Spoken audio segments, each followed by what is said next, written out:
नमस्कार दोस्तों, आपका मेरी चैनल जीवन धारा में स्वागत है। आज का हमारा विषय है शनि चंद्र की युति।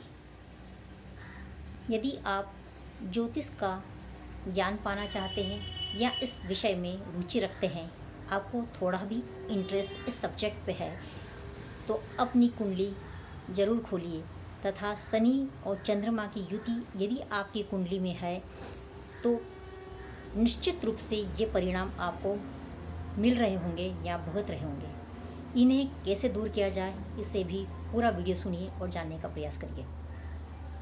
मेरा पूरा प्रयास रहेगा कि आप ज़्यादा से ज़्यादा लाभ प्राप्त करें। शनि चंद्रमा की युति को शास्त्रों में विष योग कहा गया है। यह युति अच्छी युति नहीं कही गई है। यदि यह युति 6, 8, 12 भाव में बनती है तो काफ़ी खराब परिणाम आते हैं। इस युति के परिणामों को हम शॉर्ट में डिस्कस करते हैं। फर्स्ट है डिससेटिस्फैक्शन, सेकंड है लोनलीनेस, थर्ड है हैप्पीनेस में कमी, मदर से रिलेशन या मदर के सुखों में कमी, उनके स्वास्थ्य में कमी आदि रिजल्ट आते हैं। इसके अलावा यह युति का एक ही सुखद परिणाम यह मिलता है कि यह युति वैराग्य या डिटैचमेंट की तरफ ले जाती है। इसे भी हम थोड़ा सा डिस्कस करेंगे। यदि आप ज्योतिष को जानने का प्रयास करते हैं या करना चाहते हैं या आप थोड़ी भी रुचि रखते हैं तो ये रिज़ल्ट इतने अलग क्यों आते हैं। हम सबसे पहले शनि को समझते हैं। शनि क्या है? शनि वैराग्य का कारक है। यह संकुचन का कारक है, संकुचित करता है, आपको अंदर की तरफ ले जाता है। यदि आपकी कुंडली में शनि वेल सेटल्ड है, अच्छी स्थिति में है, एक्सॉल्टेड है, स्वग्रही है तथा केंद्र त्रिकोण या योगकारी है तो इसके रिजल्ट अच्छे हो सकते हैं, पर कुछ और चीज़ें भी स्ट्रांग होनी चाहिए। शनि को न्याय का कारक ग्रह कहा है। शनि कर्म फलदाता है, आपके कर्मों को उसी अनुपात में लौटाता है। यह किसी भी प्रकार का भेदभाव नहीं करता है।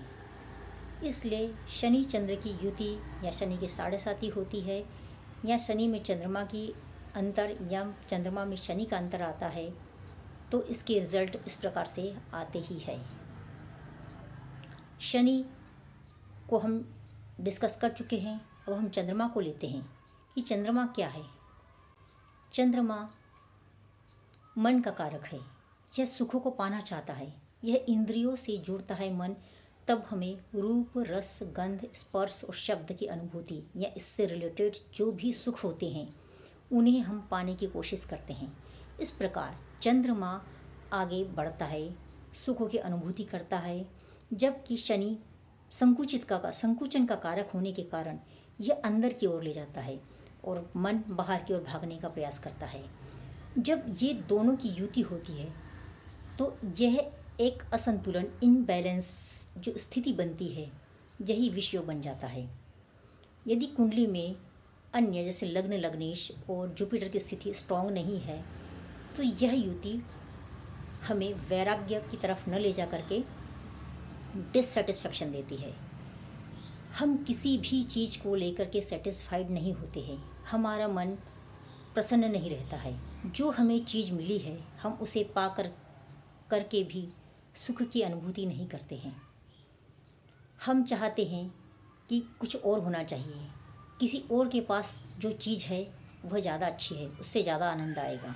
इस प्रकार की जो मेंटालिटी हमारी उत्पन्न होती है यही विष योग है।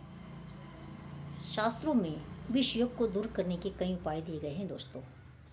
इसमें से सबसे बढ़िया है कि शनि की शांति करें, शनि के स्तोत्र का पाठ करें, रुद्राष्टकम या लिंगाष्टकम का पाठ करें।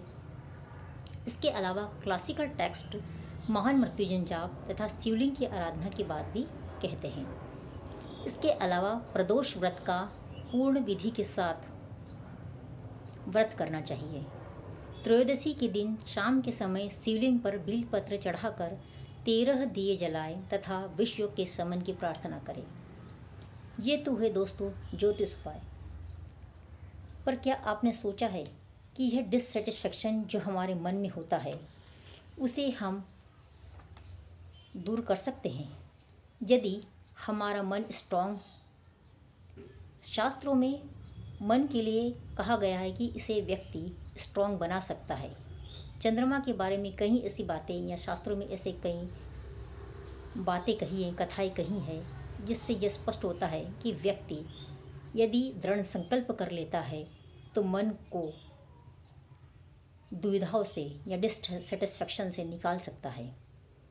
यदि हम दृढ़ संकल्प लेकर के कुछ भी बुरे विचारों से निकल करके आगे बढ़ना चाहते हैं, कुछ निर्धारण कर लेते हैं और जो भी विचार हम में आते हैं उन्हें हम इग्नोर करते हैं, तो शनि चंद्रमा की युति से हम निजात पा सकते हैं।